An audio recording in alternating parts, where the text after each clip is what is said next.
Syederalun, seorang mama muda nekat selingkuh dengan pria lain meski sudah berkeluarga.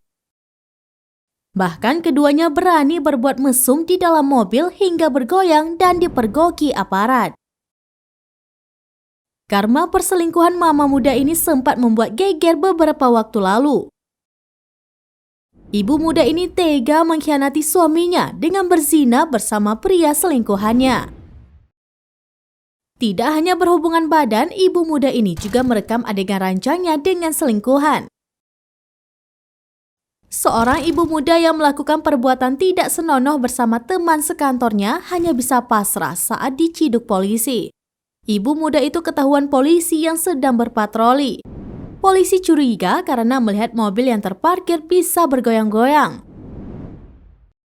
Polisi kaget saat melihat kondisi pria dan wanita yang setengah telanjang melakukan hubungan badan. Tim Elang Hebat Semarang atau Tebas Polrestabes Semarang ciduk dua pasangan yang sedang asik bercinta pada Senin 13 Oktober 2022 sore. Mengutip dari tribunnews.bogor.com, keduanya ternyata adalah pegawai honorer non-ASN Pemprov Jawa Tengah yang bekerja di Dinas Diskominfo.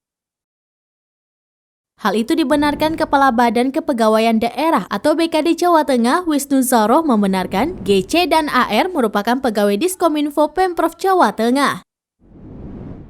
Sedangkan sanksi yang akan diberikan kepada GC dan AR adalah pemecatan.